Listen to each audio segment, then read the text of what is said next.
Awesome. Hello, everybody. Today is June 27th, 2022. This is a meeting of the SIG Network Policy Subgroup to SIG Network. And today we're going to be discussing a lot about multi-cluster network policy. Just as a note, this is a kind of off date for us because we're working around some public holidays that have been canceling our meetings that are bi-weekly. So we're on an off week.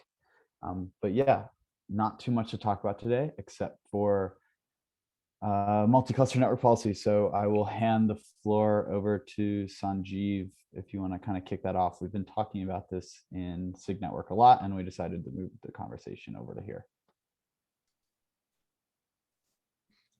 Right. Excuse me. Okay. Let me just share here. Yeah, I'm giving you co-host. You should be good to go now.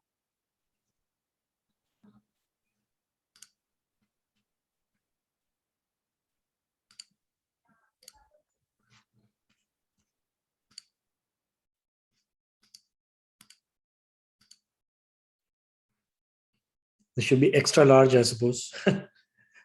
Okay. So this is, more brainstorming on multi-cluster network policy.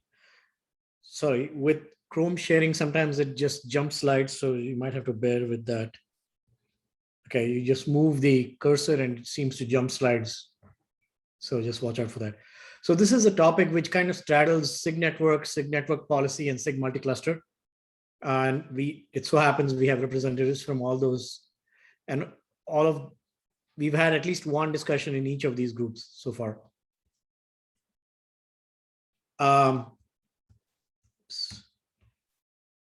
Okay. I thought I'll just mention one thing right off the bat, which is that we don't exactly have a agreed upon multi-cluster network model yet, to the best of my understanding.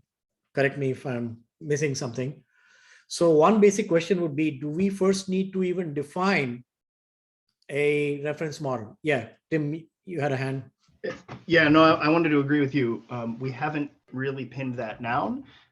There was a PR open against the KEPs, and there was some feedback. I don't think we closed the PR or merged it or got all the feedback together. So I don't know that we need to block this on that, but I do think it is definitely relevant, and we definitely do need to describe what we expect to happen in a multi-network model. Okay, yeah. So we can continue in parallel while recognizing that we need to continue to level set each other on the exact model for which we're defining policy. And I think we need to continue to get more end user requirements.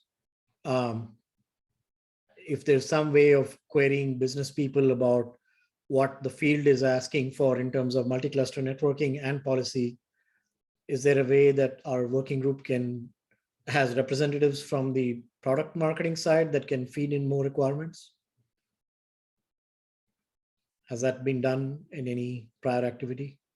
Because we would be somewhat speculating on what we think are reasonable requirements. Yeah, we don't really have Kubernetes CNCF doesn't really have a product marketing wing. What we can do is go to our respective field teams, which I assume you've already done, and we've certainly got some context from ours. But we can also go out to the broader community in the form of surveys or questionnaires, which we've done in the past to moderately success. Okay, yeah, maybe that's a good idea. Maybe we'll initiate a small community poll on requirements. It certainly had a material impact on the shape and form of Gateway, for example. So it doesn't not work. Right. Okay. Point taken. I think maybe we'll initiate some community poll in the coming day or two. So just to level set everybody, I'm sure most people know this, but just to level set, at a very high level, there's basically two models. There's either a flat or a single network model, sometimes it's called, which means that all the clusters, every pod in every cluster can talk to every other pod in every other cluster without going through any kind of NATing operation. So in some sense, they're all in a consistent routing domain. So that's the flat or single network model. And a multi-network model is where IPs are not necessarily unique across the set of clusters we're talking about. So there is NATing involved, which is typically some kind of egress gateway or egress NAT function combined with possibly an ingress NAT function on the other cluster, right? So there are these two models. One is you've got a bunch of clusters that can all freely communicate to each other. All pods can communicate without NATing. And the other one is in which they have overlapping IPs, so they need to have NATing gateways. And there could be other variations. You could even have multiple such groups of clusters or cluster sets. And do we want policy to work across that, like a kind of a multi-mesh? Or do we want policy to only work within a single mesh / single cluster set? One could potentially conceive of models that need not be aligned with the MCS API, which the SIG multi-cluster team has been defining. Or we could sort of ensure, we could maybe decide that no, that is the reference model which we want to operate within. And then there's also control plane models, which define the level of global information sharing, like should we assume for certain models or for all models that they have access to resource information from other clusters. So things like pod and service labels are knowable to all clusters. And that could be whether how it's implemented could depend upon whether there's an agent that has kubeconfig permissions to all the other clusters, or there could be a management cluster. But should we even assume that? Because some of these policy options could depend upon whether you know about labels in other clusters. And the Istio community has done a reasonable amount of work here, actually quite a bit more than the Kubernetes community, in terms of defining various kinds of multi-cluster models, which are based along these lines. So there's a single network versus multi-network. There's, single primary versus remote primary and all these others. So should we maybe adopt those kinds of models? So all of this relates to, the modeling. Anyway, the initial draft of this document, we tried to straddle both the single network and the multi-network model, but that comes with a cost. Then sometimes you have to work with the lowest common denominator, because you want to have a policy that works on both these models, whether you're NATing or not. Some other proprietary implementations, one example being the Cilium mesh, they only address some models. Like, for example, they assume this only works for flat network models. So they can assume global knowledge sharing, they can assume pod IP uniqueness, and they can hence be more fine grained. So we have to decide whether we want to do that, or we want to sort of do that as the first phase of an eventual model that covers all these cases. So not sure how much time to spend on this network modeling thing. Any quick thoughts here before we talk about policy? I have a couple of pictures here as well. I might as well share those. So this is actually something that Laura Lorenz and I have been working on as part of a multi-cluster service networking talk that we've been doing both on YouTube and other places. So we've kind of borrowed those pictures from there. And yikes, this thing keeps bouncing. Okay, again, just for quick reference. So in most of these projects, there's the notion of a cluster set or a mesh, which is sort of, sorry, I should not move my mouse, I suppose, which is sort of a multi-cluster domain. So on the left, you have mesh A, which is a collection of clusters. Within that mesh / cluster set, there's actually multiple networks, right? So these networks are, as we defined earlier, regions where within a network, you don't need to NAT. And when you go in and out of a network, you need to NAT. So you see that there is the orange network and the green network. There's two clusters each in orange and green. So clusters in an orange network don't need a gateway when talking to each other, but they do need a gateway when talking to clusters in network N2. But they're all part of the same mesh. So this is a multi-network mesh, right? / cluster set. And they also sometimes need to talk to other meshes, or cluster sets. So that's what B and C are. They're effectively external cluster meshes and so on. And so terms like network and gateway, cluster set, mesh, and multi-mesh, we should keep in mind. And again, when we're defining policy, do we need it to define across all of these topologies and scenarios, or for starters, just focus within a mesh and then talk later about multi-mesh? So any quick thoughts on this model or the overall architecture?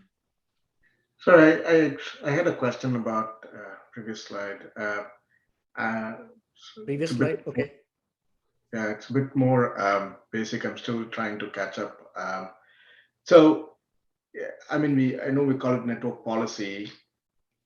Is the goal to provide a security policy irrespective of the network model? I mean, what I'm trying to get to is that should it matter whether there is IPAM overlap? I mean, are we trying to say that pod 1 is able to talk to pod 2 irrespective of how they're able to communicate with each other? Or is that communication path important for defining security policies? I'm trying to see, is there a model where NAT is not, it doesn't matter if there's NAT or not. Should we think of such a model where, it doesn't matter whether it's in cluster or not? So that is exactly the topic that is being listed here, which is that one could define a policy model that works with or without natting. And that is actually what we have zoomed in the slides that we will be going into in the next few slides. But because you're trying to work, the same API has to work in all these models, you have to sometimes go into the lowest common denominator because you have to satisfy all the models. Whereas it is possible to have certain kinds of API objects which only work in one particular model, in which case they can actually be more fine-grained. Tim, you want to add something? So I don't think we should build anything that can't possibly work in multiple models. That seems like a premature dead end. But I also don't think we need to assume the lowest common denominator. What we need to find is that middle ground where we describe what we really want in the richest possible terms that we believe is practically implementable in multiple ways. And that's a mouthful. We should print it on a t-shirt. But what I mean is, like, Sanjeev, we talked about this a little bit a couple weeks ago, right? Like, if you were to do service account, I can imagine 3 or 4 different ways that you would transport service account information around, whether it's through control plane or through data plane. And to me, that satisfies the sort of plausibly implementable, at least for now, until we go ahead and try to implement them, right? Yeah. So Prashant, does that answer your question? I mean, I think it does. I was just trying to say that I think it does answer my question. Yeah. Right. So we are trying to address all models, but there might be a bit of a middle ground because we don't want to always go to lowest common denominator. There's a little bit of gray area here, and that's part of what we need to discuss. Okay, but this is laying out the fact that there are proprietary solutions that only address some models. And I've given one example here, the Cilium multi-cluster mesh, that assumes it's a flat network only model. And then it can actually assume global sharing of labels and things like that, which we cannot assume if there's a natting involved. Hold on a second, though. I'm not sure I buy I agree with the predicate. I'm not sure I agree with the conclusion. Abstractly, there could be a control plane that understands the different clusters and figures out how to translate from one to another at the edge. They're not doing that, but their API could do that, right? Nothing about the way, I'm not super familiar with their network policy API, but the way I understood it was nothing about the API says it can't be done that way. It's just not done that way today. I would venture, and I need to dig into it more as well, but just one point I'd add is that if the API, for example, assumes that I can uniquely identify remote pods with some label, that may not work based on whether pod IPs are truly globally unique or not. or even labels are globally unique or not. But like Cilium in particular, since we're picking on them, they do something like they have an IPsec layer below, and in some of the extra space in the headers there, they're embedding an identifier which they can use to identify not a unique pod, but a unique set of pods that satisfies the policy constraint, right? So in theory, the other end of that IPsec layer could either have a unified ID space across all the networks, or could map IDs from one to another at the edges, right? Right. So, and a consequent implication of that as also is things like, are we assuming CNI is running on these clusters that have a certain level of, like, for example, question one would be, we want it to work if each of the clusters is running a different CNI, right? We don't want the same, we don't want to have a requirement that all the clusters are running exactly the same CNI plugin. So there are, so the tunneling and things like that have implications for the capabilities of the CNI. And I think we need to be realistic though. Like in the past, we tried to make this assertion that, you know, network policy was a completely distinct thing from the way services are implemented, which was a completely distinct thing from the way that CNI was implemented, and that these things were composable and that they would just, you can mix and match them with off-the-shelf parts from different vendors. And the reality is it doesn't work very well, right? Like each vendor makes assumptions about what they're doing at the CNI level in order to implement their policies, right? Like Tigera names their interfaces in a certain way and then writes their rules based on those interfaces, and they maintain some IP sets to make the policy layer work. And Cilium, you know, installs their eBPF programs. And so I don't think it's reasonable to say everything must work mix and match with any combination of things. It's great if they do, but I think that there is some responsibility in assembling a set of clusters, that you're assembling components that actually do work together. And that very often that will mean they run the same CNI, or it will mean that they stick something at the edge that converts from one language to another language. Right. So these are all essentially aspects of a certain model one would need to agree upon for multi-cluster policy. And for this initial draft, we kind of wanted to make it minimal assumptions. So there are no assumptions that the CNI is the same or even has similar capability across two different clusters in the same multi-cluster group, nor that there is any tagging, and we'll come to that. And also it addresses both the flat model and the multi-network model, but it does limit the kinds of things you can do with policy, which might be okay. Again, if we get more end user requirements, we'll be able to confirm that. I think what Tim is saying, though, is that that's not making no assumptions. That's making an extremely strong assumption that you know, it's possible to mix and match CNI plugins in a multi-cluster environment. And the no assumptions variation is they're all running the same plugin. So I'd like to express sort of the middle ground, which is if we can come up with something that works well and allows either mix and match arbitrarily or some, you know, thoughtful mix and match, great, that's bonus points, but I'm not going to take that as a predicate for accepting a proposal. If the only proposal that we can come up with that is reasonable and satisfies all the other requirements is they have to be running the same network plugin or they have to be running an adapter, I'm okay with that. It's my second choice, but I'm okay with it. Okay, so we'll have to then agree on which are the must-have requirements, which might determine the eventual list of restrictions. Okay, let's keep going. I think these are all valid points, and hopefully as we iterate over it, it'll become a little bit clear. So again, this was sort of the architecture picture. For now, do we tentatively agree that we're talking about policy within one cluster set / mesh? We're not really talking about multi-mesh kinds of policies, like this picture is alluding to, or maybe we want to come back to that later. But I'm happy to come back to it, but my initial inclination is we have enough to chew on by just solving it within a cluster set. And the sorts of policies that you would typically want to express between cluster sets feels like an order of magnitude more intentional, more cautious than you would do within, right? Right. At least this is the way we've historically thought about it. Right. Again, we are just laying out the fact that there's in general, an entire enterprise is never just one cluster set. So be aware of that, but for now we'll concentrate on one cluster set. And this is just another way of representing that, a more generic picture, which is that you could have a cluster set of 4 clusters. There are all these gateways. Again, we don't need to get into that. I kind of just borrowed this picture from our other presentation. But then there are certain aspects of which are specific to like the MCS API.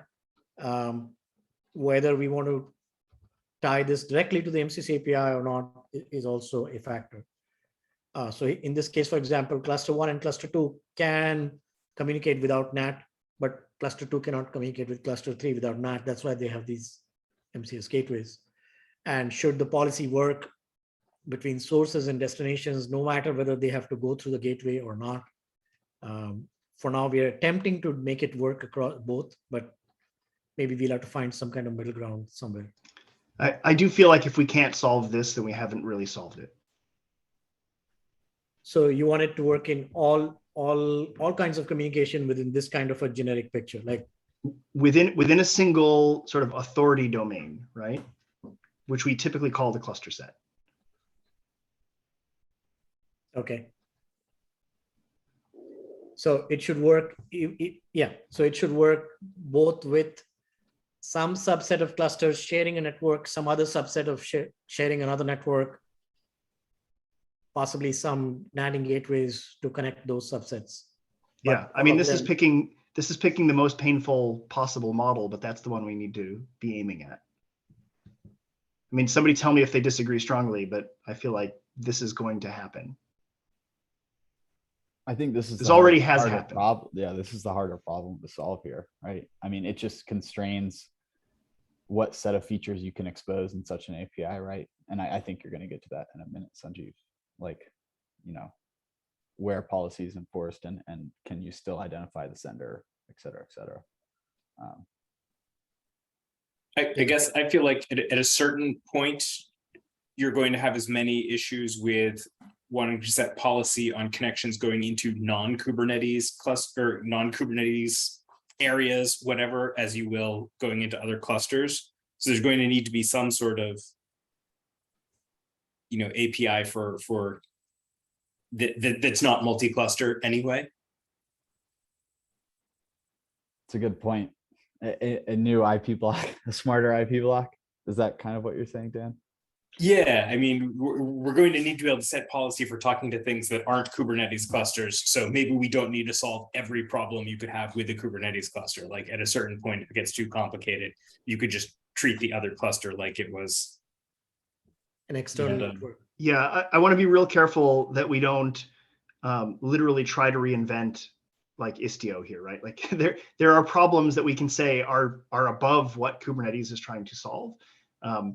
We just need to figure out where that edge is. And honestly, like I'm not super confident I know where it is, but I feel like we'll know once we've crossed it, and then we'll have to go back and figure out where it was. Yeah. Okay, so I'll skip this slide, but there's a bunch of text here about sort of the kinds of requirements. You can look at it later. Let's just go on, and put some notes on the kinds of factors we need to think about, like how much dependent on the MCS API, the trust model across clusters, right? And sort of the threat model that we are actually trying to protect. Sorry. And a few more other things there. Okay, so let's look at some pictures now about the use cases. So first, again, we've gone through this in a couple of previous, so I'll try to maybe run through it a little fast, but feel free to stop me. Okay, so the first use case is, for now, all these use cases, we are assuming we are trying to operate within the MCS API to the extent possible. And we are trying to make it work both in the flat network and the multi-network model, okay? So that's, if we were to relax any of those assumptions, there could be more use cases. We're not going into those for now. Okay, this is something that should work in both single network and flat network and multi-network, and without changing the MCS. So this one is, I have 2 pods here. They have imported remote service foo from another cluster, but on cluster A, we want to say pod P1 gets to use this imported service, pod P2 does not get to use this imported service. Today, there is no direct way of doing that, other than having a CIDR-based policy, which also doesn't quite work, because ideally, well, CIDR-based policies are at the pod level, right? I mean, one could sort of have an egress policy here, which treats the cluster set IP of the remote as the destination IP. However, that implementation is likely to break in many cases, because in most cases, egress policies are applied in the CNI after the service load balancing has already been done. So it's applied against from source pod to destination pod. Whereas if we want it to work in multi-network, we don't know the destination pod IP, so we have only the cluster set IP to go by. So that's why this, if we want to address this use case, which seems like from our early discussions with some solutions architects, they felt like this was a reasonable use case, then this would require the new multi-cluster policy. Okay. You have a question, Sanju. Yeah, go ahead. Yeah, what does it mean to not be able to access a service, given that a service is really just a loose abstraction over a group of endpoints, right? Can they still access the underlying endpoints directly if they go look at the endpoint slice, for example, or what happens if there's multiple services exposing a single workload? Maybe I didn't quite catch it, but I guess in there should be no path for if the, sorry, this keeps bouncing. If the admin of cluster A wants to absolutely ensure that pod P1, so, okay, let me step back. So cluster A has imported this service. Yikes. Cluster A has explicitly imported this service. Okay, sorry, let me slow down here. In the current MCS model, imports are automatic. So anything that is exported is automatically imported by all other clusters. And furthermore, in the importing cluster, every pod has access to every imported service. This use case is to selectively prevent that. Right. I guess my concern is it's not even really a multi-cluster concern. Like if you were to say in single cluster network policy that you were going to add a policy for a service rather than for specific pods, then you get into problematic behavior, right? Because, for example, I don't actually have to send through a service IP to reach it. I can go and access the pod IPs directly, right? Well, you would have. You could say you can say that you do the indirection, but then what happens if I have 2 services backing one pod and one's allowed and one's denied? What do you do, right? This is an issue we hit early on in Istio many years ago, and kind of caused us to completely redo our API because we initially had our authorization policy at a service level, and that caused a number of issues like this. So we moved it to a workload level. And sorry if I can just jump on the tail of that. When we were first codifying network policy, we considered, should we make it service oriented or selector oriented? And it was that same argument that moved us to not try to make it service oriented. And I totally get that there's an attractiveness to wanting to make it service oriented. It is sort of more ergonomic. And I'm not even inherently against it, but it does have some real drawbacks that if we want to make MC policy based around services, we should probably make single cluster services policy first and then define them in the same terms. Sorry, I jumped the line, I think. In the multi-cluster case, aren't we only exposing services between clusters and not individual pods? Correct. So not necessarily, like in a flat network model, the IPs are there. If I can find them, does this mean that the policy doesn't govern the access if I manage to circumvent the policy. Like if I did a DNS lookup before the policy and I just happen to have the IP address in mind, then I can use it. But there's no API that specs out communication between pods in different clusters, even if they're in the same cluster set. Like, so yes, in a flat network, pod A would be able to, in cluster 1 would be able to talk to pod B in cluster 2, but isn't that out of scope of creating, of this MCS network policy sort of API? I mean, if we're defining it in terms of services, then we can define whatever semantics we want to define and argue about whether those semantics are correct, right? We don't have a services-oriented network policy, so we are automatically being sidetracked into arguing about that instead of the multi-cluster problem. Right. So if we look at what is the functionality we want to achieve, we want pod P1 to not be able to talk either to the service VIP or directly to the pod VIPs if it happened to be a flat network and pod P1 somehow figured out the backend pod IP. Both those cases have to be blocked, right? So this is just our starting point here. What we need to first agree is whether this functionality needs to be addressed. And if we agree that the functionality needs to be addressed, then it needs to cover both the cases where you're talking to the service VIP, which is what you would normally do in an MCS environment, or whether it happens to be a flat network and you've somehow backdoor figured out the backend pod IP and are trying to reach the pod IP directly. Both those cases need to be blocked if we agree that this functionality needs to be met regardless of which API. But I'm not actually sure. I mean, you're asserting, but what Andrew or Dan just said, I forget, sorry, I paged out which one of you said it. One of you two said it, was actually the opposite of that. And like, I'm not sure that that's a given in a service-oriented policy model. And rewinding to like, if we did this in network policy, maybe I'm naive and Tim had some more background on this when they first designed it, but if we had a service selector in network policy, like if you select a service, it means a workload cannot reach that service's VIP. So call it the DNS name, whatever. If you want to stop both a pod talking to a service VIP and a pod talking to those other backend pods, then in my mind, you would need to have two policies. You don't have one. Like you have a normal network policy blocking pod A talking to pod B, and you have another network policy blocking pod A talking to the service VIP. No, that's crazy. Why? I agree. No, that's madness. It's explicit. Policy should be defined on services and implemented on pods. Fair enough. Well, I agree with the first part, not necessarily the second part. So, I mean, one way we could say is that if a complete implementation of this API would require you to block traffic sent to the service VIP or somehow sent to the backend, both, it could be one API in the control plane, but the data plane has to block all paths. So the implementation could be a combination of blocking traffic to the service VIP and blocking traffic to the backend pod VIPs. But the API in the control plane looks just like one thing, like do not let pod P1 talk to imported service foo.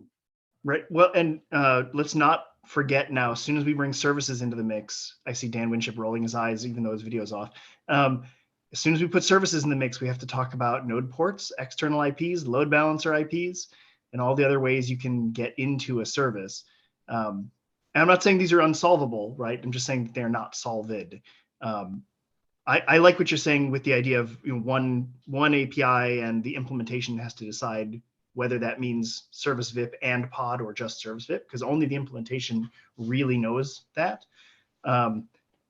But I want to be careful that we don't waste the last 20 minutes that we've got arguing about service network policy here. Like if the goal is to actually make progress, I think we should at least put on the agenda the other models that aren't service oriented for exploration. Yeah, one thing to remember is that because we, again, going back to the fact that we wanted this to work both on flat network and non-flat network models. In a non-flat network model, the only thing that you have is the service VIP or the service DNS name. So you would either need to have a multi-cluster service policy or not at all, and then just say we're only going to do it for flat network only, and then it's just going to be. I mean, already I see a bump there, which is we have customers. I know lots of people who are doing this sort of hybrid island where the VMs all share a network, but the pods in each cluster don't. And so in theory, it's possible for a pod to egress its cluster and hit a node port on a different cluster, right? Which means you then have to talk about multi-cluster network policy at that level, or decide not to, right? Because again, we don't have a spec for this because we haven't spec'd it. But it is a case that we have to consider. Yeah. And then as far as the other service types, we'll come back to that. I didn't want to complicate, all of the node port and so the service type load balance and all that. Let's for now think of these just as cluster set IPs or cluster IPs. And we'll come back to node port as well. But for the moment, to keep our discussion simple, every service is a cluster IP service, and some of them are multi-cluster cluster IP services. So let's just kind of focus on that. For that, we'll come back to node port. Can I ask one clarifying question? Do you envision this API governing exclusively multi-cluster access, or do you envision it covering in-cluster and cross-cluster? Yeah, so that is another thread that, okay, because SIG multi-cluster chose to make MCS API as opt-in, and services are differentiated from multi-cluster services. If we follow that same architectural, I want to say paradigm, even though I don't like the word paradigm, services are, anything you do to a service does not automatically imply to a multi-cluster service, because you have to opt in specifically for a multi-cluster service. But we could choose not to follow that model, in which case a service is equivalent to a multi-cluster service, which also, by the way, happens to be what the Istio control plane does. An Istio control plane just joins two services in two different clusters, which have the same namespace and same, it implicitly treats it as a multi-cluster service. Speaking pedantically, MCS doesn't have a different concept of an externals or of a multi-cluster service. It has a concept of publishing a service to other clusters. It is still the same service. I do it's like believe a paper-thin veneer.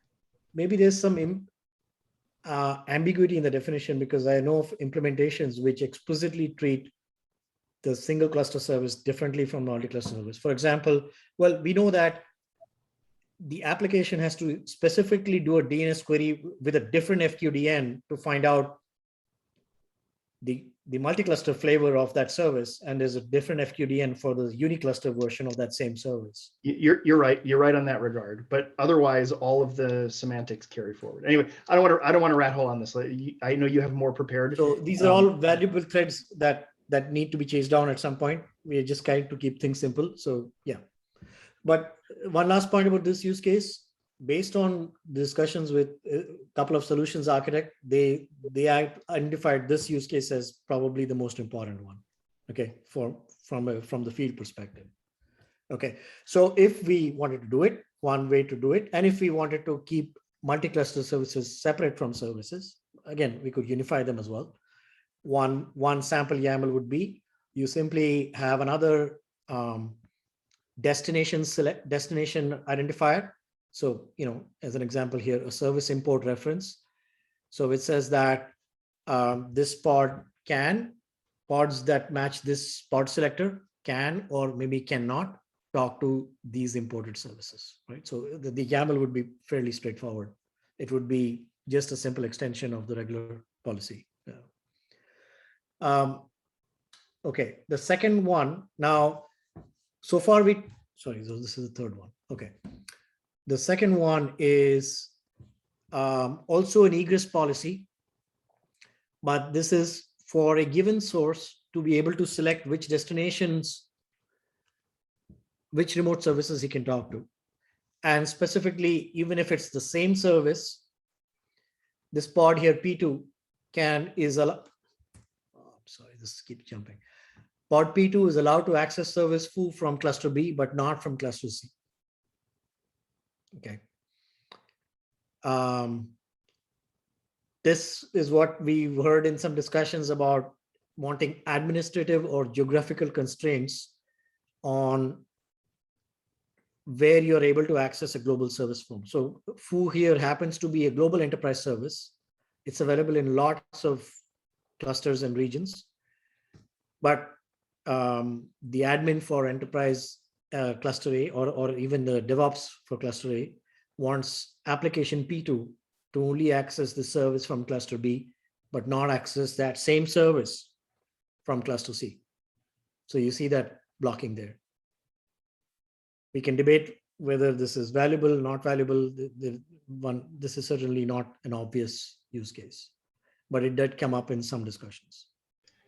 So I'm on record in Signet calls, and I'll be on record again. I think when we talk about multi-cluster and cluster sets, we should really discourage expressions of individual clusters. You're either talking about this cluster, the cluster that I'm in, or you're talking about all the clusters as subjected to the idea of sameness as governed by the control plane, which is a whole lot of implementation freedom that I just threw in there. That's a reason. Go ahead. Yeah, just emphasizing, like from SIG multi-cluster, this is sort of the case that is like contradictory to how we've wanted to position that if these need to be addressed differently for some reason, then they're actually different services. They shouldn't be merged together. Like one of them is whatever West Foo and East Foo, or one of them is super secure cluster Foo, and the other one is friends with everybody cluster Foo.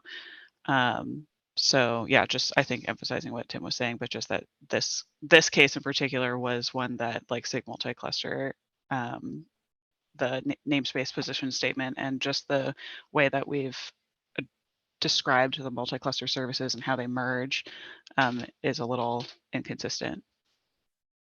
I hear you, and I'm not disagreeing. I'll just add one point here about this. If you look at the multiple clusters within a cluster set, sort of like namespaces within a single cluster or even a single namespace. I mean, today we have policy that blocks pod A in the same namespace from sending to pod B in the same namespace. So one would think that within a same namespace, it should be the same trust domain normally, right? So why do we even have policy blocking pod A from sending to pod B in the same namespace? I know that's not precisely the same analogy here, but if you look at extending that to a cluster set, right? It's not just because a cluster set is a trusted domain doesn't mean that any-to-any communication should be possible for the same namespace within a cluster set. Think of it like pod A being restricted from pod B, even though they're running in the same namespace. So this is sort of taking that step to a cluster set. But I hear you both, and I agree that there's some debate about this use case. But it did come up, so for completion, I'm mentioning it. Yeah, and look, so much of what we're talking about here is either sort of rooted in philosophy or in a small n number of customers that we've talked to. So I'm totally willing to be wrong and to reconsider my fundamental premises. I just want to be clear about that. Yeah, so this one is in the gray area in terms of value. Okay, moving on to use case C. Now, again, because all these use cases, we are trying to make work in all scenarios, right? Flat network and multi-network. We are necessarily sometimes going down to the lowest common denominator or to a coarser grained level than we would like. So this is this use case is one such example. So the first two use cases were egress policies, right? The sending cluster was blocking certain traffic. This one is an ingress policy, right? So the receiving cluster is dropping certain categories of traffic, right? So cluster C is receiving both from cluster A and cluster B here. And it wants to drop as fine-grained as possible, okay? However, because this is constrained to work both in single network and flat network, it has no visibility to the individual pods inside cluster A. So the only granularity it can do is either at the gateway level or the egress IP level, right? So because there is an MCS gateway here from cluster A, natting all traffic before it gets to cluster C has no visibility of the source port IPs. So the only granularity it can do if it wants to work in every topology is by sending cluster or sending gateway identity or even sending egress gateway IP identity. Okay, so if we want to have an egress policy without taking the next step of adding metadata into the packet, which we'll talk about next. Okay, so here, so far we have all the use cases are in theory working with all common CNIs of today, right? We have not assumed any special CNI capability. If we do, we could do more, right? And we have not assumed that it's the same CNI in all the locations, right? Because the traffic coming out of the cluster looks the same, whether that cluster was using CNI A versus CNI B. Under those constraints, this is the best we can do because we have no visibility of the source pod and we have no tags added.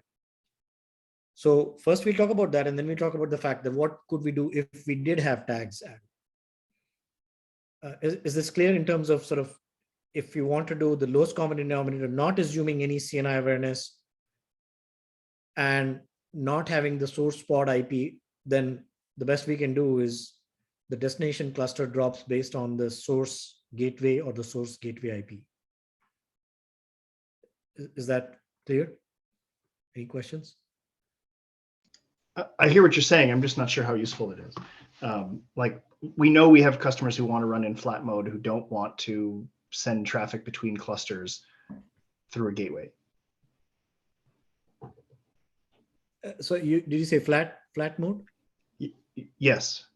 Yeah.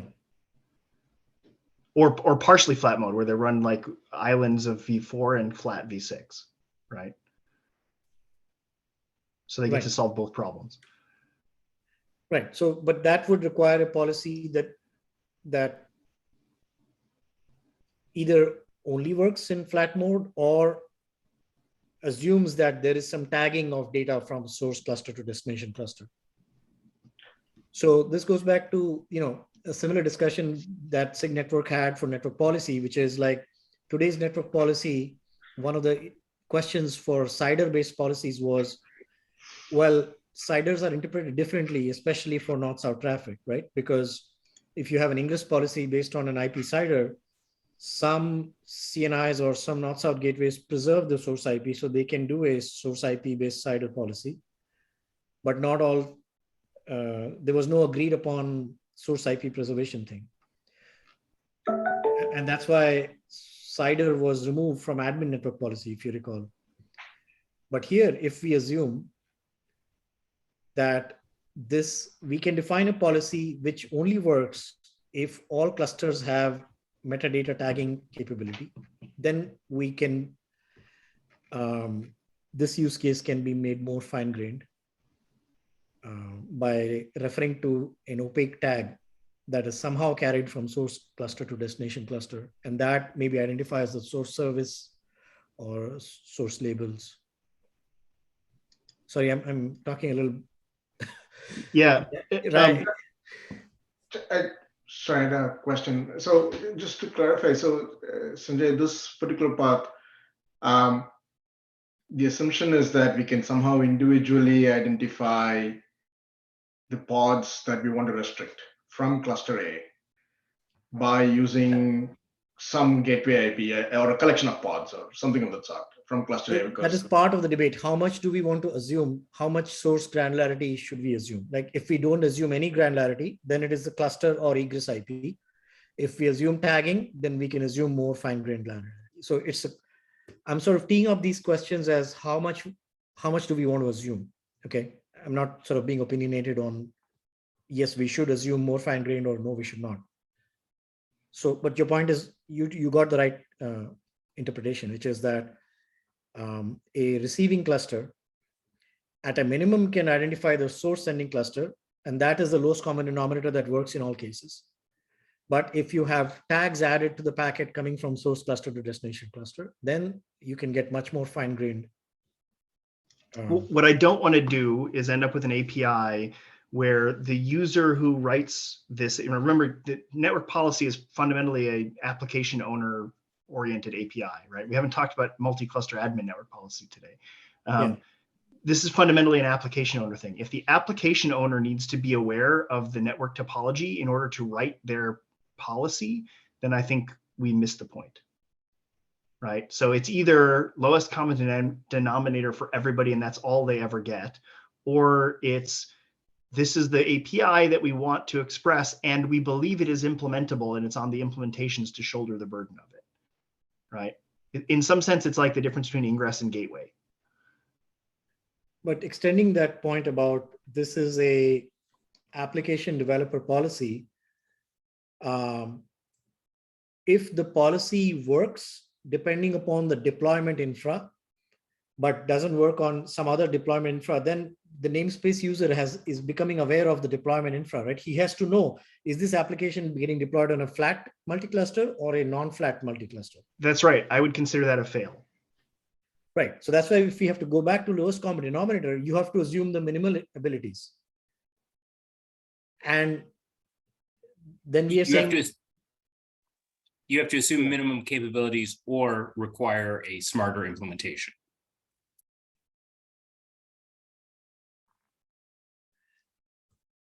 Yeah. As you'll see when defining like this policy, when it has to define the source, the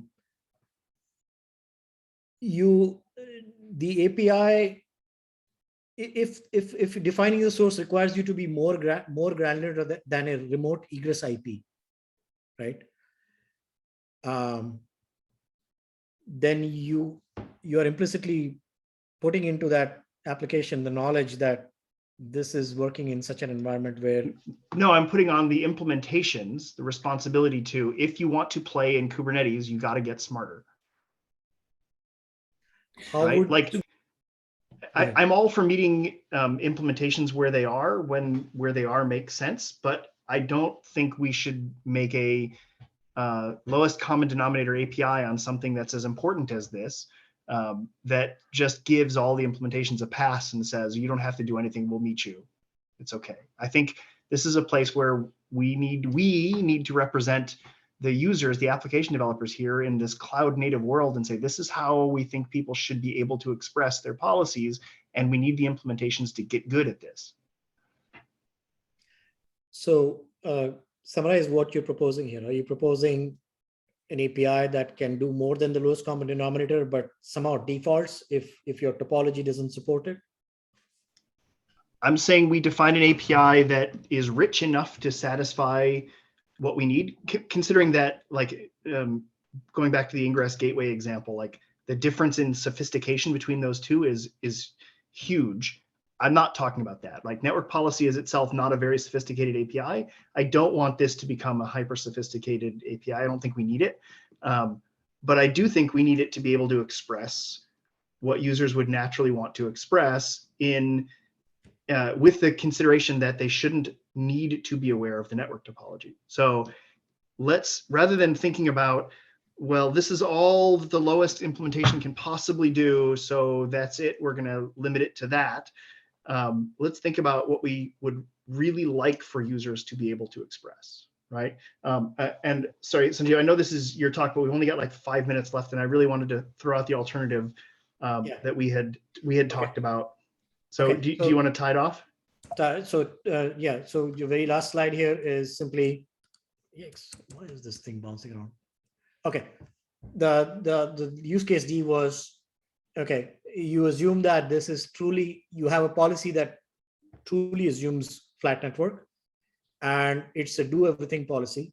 Anything that you can do in a single cluster, you can do in a multi-cluster, that assumes the control plane has global knowledge, that there is an agent running on each cluster that can query labels and everything from every other cluster. Sort of, it's a tightly coupled, almost like a single control plane. And that can then do very, very fine-grained multi-cluster network policy. That is also, by the way, what Cilium does, because they have actually a shared control plane with global knowledge. So that could be another thing. I'll stop here. Sorry, I just wanted to clarify, Sanjay, you mentioned that, I mean, to do this, we don't, do we need to really assume that this is a flat cluster? I mean, it's not, sorry, flat network across clusters. I mean, that is not Either it's, really a requirement. it's either flat, or at a minimum, it assumes there's a global controller centralized. There is a control plane which has global knowledge. Yes. That's requirement number one.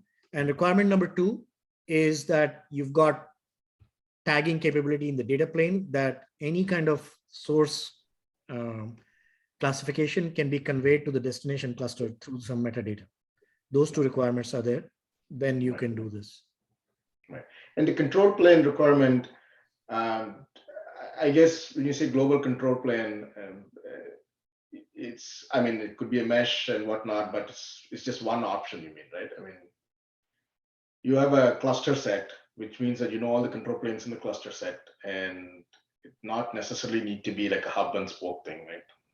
Correct. It could be physically a single control plane, or it could be just the control planes are peer-to-peer, like each control plane has access to each other control plane. Yeah. Right. Okay.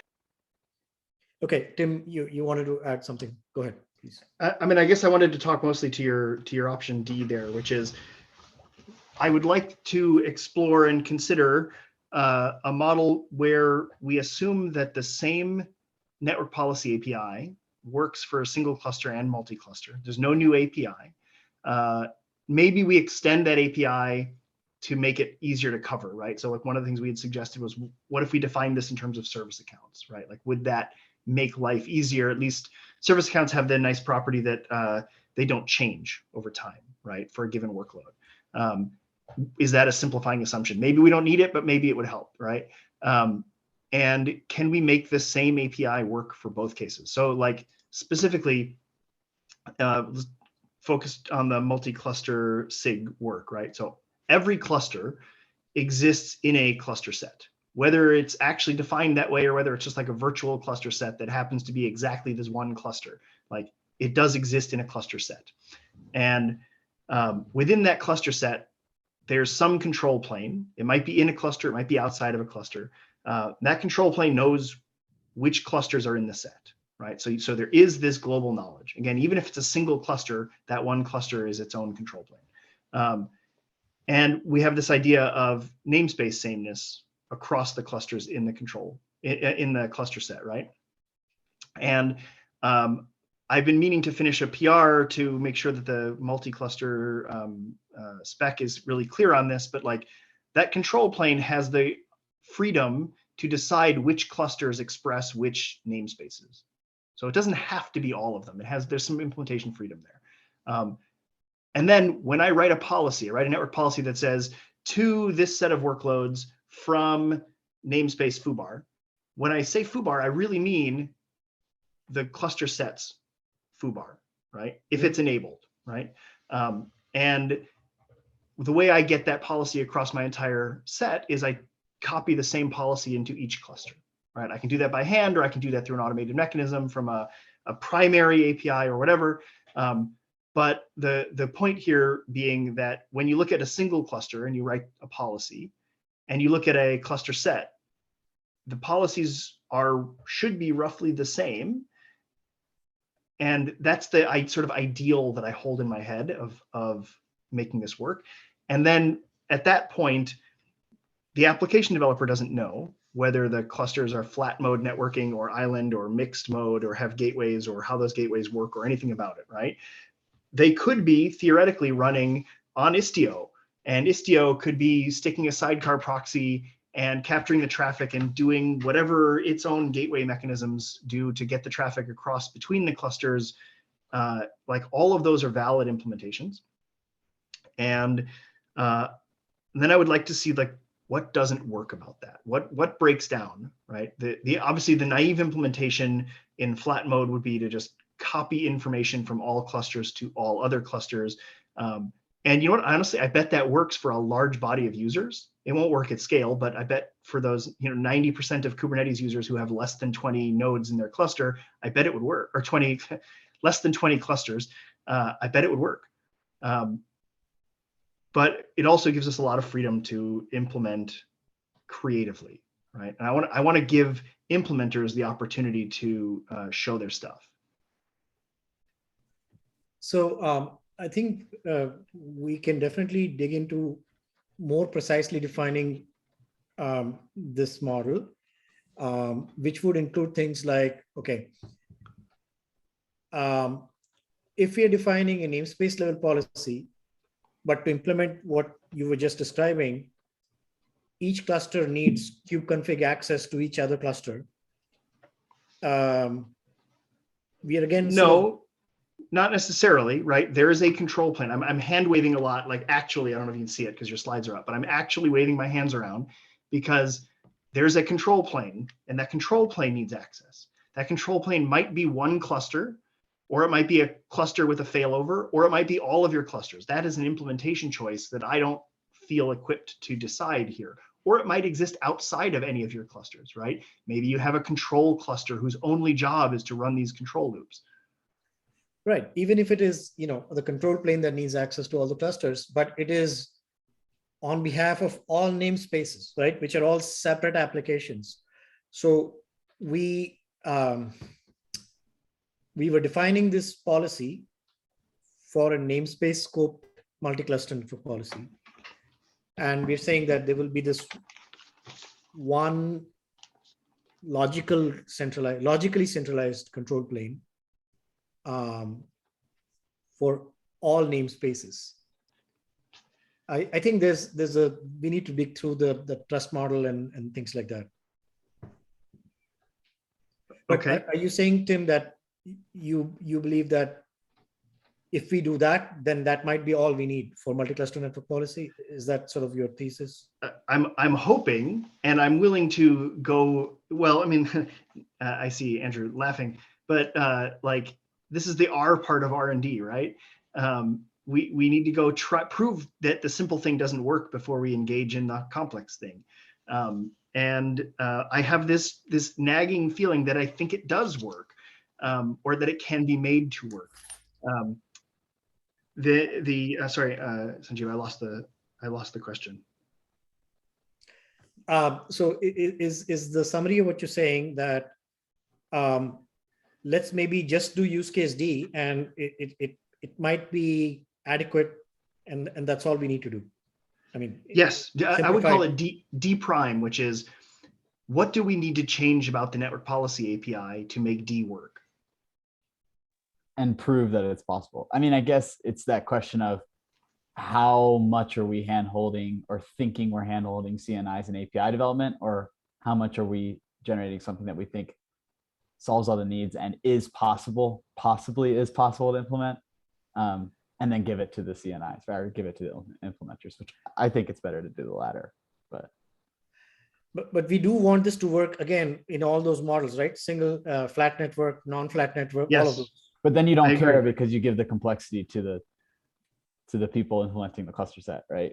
Is that what you're saying, Tim? Like, yeah, look, if I have this island mode multi-network thing, and I want to teach it about multi-cluster networking, a multi-cluster policy, like maybe I have to encapsulate the packet when it leaves the cluster because that's the only way I can carry information to the other cluster. Like that's a valid implementation choice. Yes, we're putting some hardship on the implementations, but it's better than putting the hardship on the users. So I think I need to find the right way to word my response.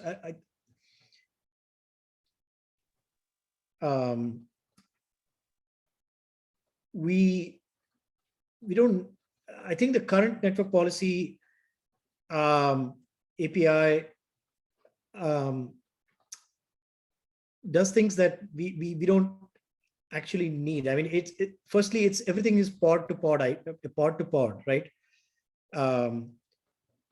And I think that's not an ideal model in every case. Like, for example, if we wanted to implement multi-cluster network exactly like today's single cluster policies, it's basically a full cross product between every every pod that matches the source selector and every pod that matches the destination selector. Right? Well, that's why I'm saying if we need to consider things like service account, right, as a simplifying assumption, then we could, right? It at least reduces the combinatorics. The service account doesn't, we'll need to go into a lot more detail because the service account is not actually carried in the packet. So some proprietary implementations of policy based on service account eventually map it back to the pod source IP. That's right. A really naive implementation here goes to each cluster and it says, okay, give me all the pods that match this service account. For each cluster, for each policy, give me the pods that match this service account in other clusters. Compile an IP set of those IP addresses and install some IP tables rules, right? And that sounds great when you're talking small numbers, and it will obviously blow up in your face when you're talking about big numbers, right? But it's like demonstrably doable. Okay, so let's come back to service account separately, but the other point being, I mean, service account is sort of one aspect of it. Are you saying that we do not want to introduce service-based policies, right? Whether in single cluster mode or multi-cluster mode. It has to be essentially this pod-to-pod sort of IP policy, which we have today. So given an infinite number of ants walking an infinite number of paths through the maze, I'm happy to explore both paths. But I don't know if you have an infinite number of ants. I don't. So my inclination was, if we're going to prioritize, I would put, let's figure out if the existing network policy can be made to work first, because like ergonomically, it feels better to me. And I'm totally happy for people to argue with me, right? In parallel or in sequence, we could explore what would a service-oriented policy API look like, both for single cluster and for multi-cluster, right? And if we can agree on what the semantics of that are, and if it turns out that that's actually way easier to do multi-cluster with, okay, I'm cool with that. But I don't want to go to service just because we didn't explore the traditional network policy. Because I think when people think about network policy, they really are thinking of it in terms of workloads. They expect workload semantics at least, right? What Dan said earlier, right? You may define it in terms of the service, but you implement it in terms of the workload. I think it was Dan. Yeah. It was Dan. Let's try to wrap this up, y'all. Okay, so is the takeaway here that, and definitely all points are perfectly valid and good points. Thanks, everybody. If we can make something like use case D work or D prime, whatever, which is reuse the existing network policy API, figure out what it takes in terms of a quote unquote global control plane, or how much do we need to define or not define how each cluster knows about each other cluster. And then just throw some, think about a sample implementation, because I think if we want to have all the functionalities of current network policy, we will necessarily need a CNI that can send a metadata from source to destination cluster. I agree with that. If I'm not setting the bar at must support everything that the current network policy API supports, right? I think it would be okay if we said, here's a subset of the regular network policy API that is known to work across clusters, right? I think that's an okay starting point. In fact, I think it's worth doing because I think revisiting network policy as an API is worthwhile anyway, right? Because we've learned a lot of lessons since then. Okay, and then what are the any key quick points on that control plane sharing, right? The global, like, do we need to define that, or do we just leave that as an implementation? Like somehow the policy agents somehow figure out they have access to all of the clusters. I'd like to know that with confidence that it is implementable. And to do that really means we must implement it at least one time, right? But I feel like at small scale, this is not a very complicated program that I could write against my local kube config, just to say, like, here is a demonstration that this idea of a control plane works. But also, I think that if we look at like Istio and the way Istio works, we already kind of have a demonstration of it. It's not exactly mapping and it doesn't consume this API, but its semantics, I think, are pretty similar, right? Which I count as actually a point in favor. Like, if this can be a step on the way towards something bigger and richer, then that's a win, right? Because I know, Right. I don't know how you guys, but I talk to a lot of customers who want Istio but are intimidated by the adoption curve of it. And so giving somebody a step towards that, even if they decide not to go to Istio, they go to Linkerd or something else, like a small step is a good thing. Sorry, I stepped on someone else, Dan. No, you're right. And in fact, one note I added here, which is based on some feedback from some service mesh people, was that it would be useful to have it. This could be a way to reduce sidecar state as well, where, you know, as a benefit to the service mesh policy, the multi-cluster network policy, you know, could be a single instance of node level policy that the sidecar could look into rather than replicating it into every sidecar proxy. So that there is an avenue of helping. And I feel like I should be also clear, like if what we decide turns out to not be similar to what Istio or other meshes do, that's okay too, but we should explore it. Okay. So we'll what we'll do is we'll sort of chart out a rough control plane sharing model, like what is the minimum needed for global information sharing, and some sample, sort of take some current network policy samples and see what kind of information would need to be known to kind of make it work. And it will require every CNI to support some kind of additional metadata encapsulation. Well, only those that want to participate. And I should also say, I don't think it's our purvey to define the standard encapsulation. Like, we're not going to come in here and say, we're using a Genève, blah, blah, blah, blah, blah, to make this work. Like, we're saying, here's the API with the semantic that we think makes sense to users, and the implementations get to figure that out. And if it makes sense for Cilium and Calico to say, hey, well, let's agree on an implementation so that we can speak across clusters, that's cool, and I would encourage that, but I don't think that's our job to require. But at a minimum, you need to know how much context can be sent from a source cluster to a destination cluster. Like, is it a 32-bit worth of context?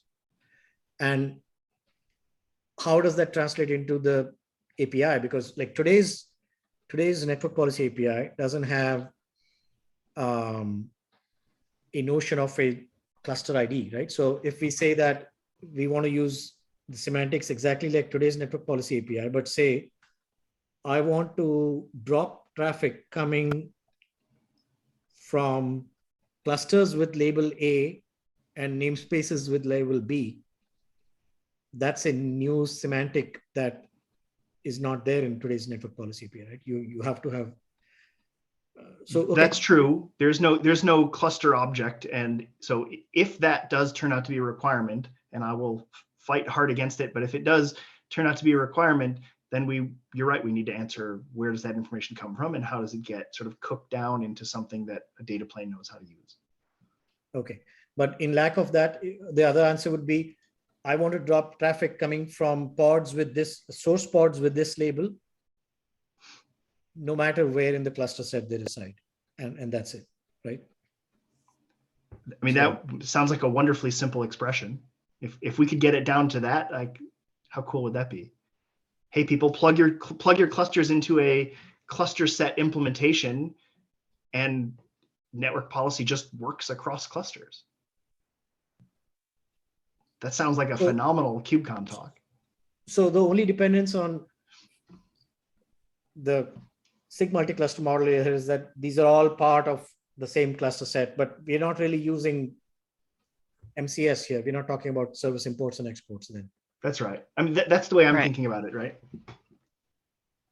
Yeah, the service question is kind of separate. If And service is a useful aggregation for people to represent network policy, but it sounds like we want to start with the current network policy, which is pod to pod, and it sounds like there are separate reasons why workloads, like workload to workload, is the way people want to And Establish to be, I just feel like I need to repeat, like if somebody wants to explore what service policy would look like, maybe as an entirely distinct API from network policy, Right. like let's cut bait when we have to, right? As an entirely distinct API, what would the semantics of a service policy API look like? And how do we handle those corner cases of multiple conflicting service policies? That sounds like its own interesting exploration. That was on the docket for V2, and the folks who were driving that are no longer around. So it's an open work item that hopefully we can get some people involved to help out.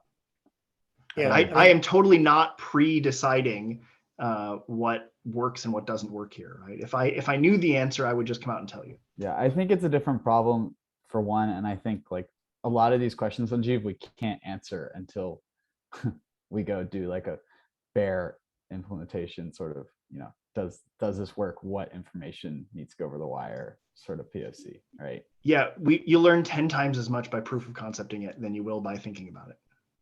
But on that too, I would like to wrap it up. I know everyone's super Yeah. busy and we're 18 minutes over. So, but thanks so much for coming, everyone. Really appreciate it. It was some good conversation. Yeah, we can keep doing this in this meeting slot if we would like.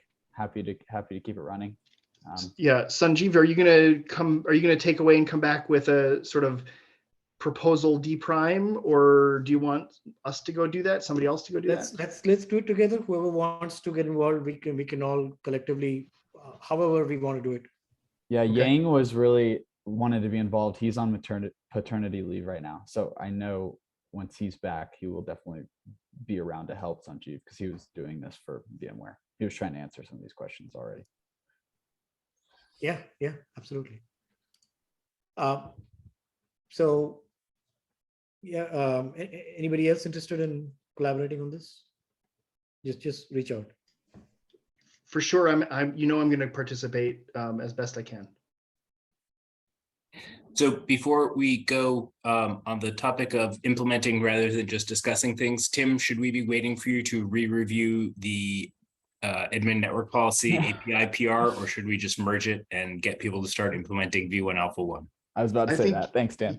You should plow ahead. Now that KEPs are done, I'm going to be able to turn my time back to PRs instead of KEPs. But honestly, like we argued the API to death in the KEP, like plow ahead and let's see how it goes.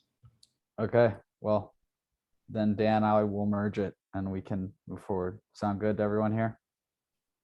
Sorry, we jumped topic, but going once, going twice. And yeah, Tim, please still look at it. If you have some problems, just open an issue. How long have you known me? Not that long. 2 years. Shoot. I don't know. I think you know me well enough that I am not going to hold my tongue. No one on this call does. That's why it's a great community. Cool. Okay. Hey, thanks so much, everyone. It was a productive meeting. Thanks for coming on the odd week off, and we will see you all soon. Hey, Have a good I'll just everyone. add one quick note regarding amount of work, right? I was actually able to prototype a service-based policy like over a weekend. But if you have to do this whole global sharing, and it's actually going to be a non-trivial impact for all the CNIs to implement this. So, Well, let's wait and see. Okay. Thanks, everyone. We'll talk to you later. Bye.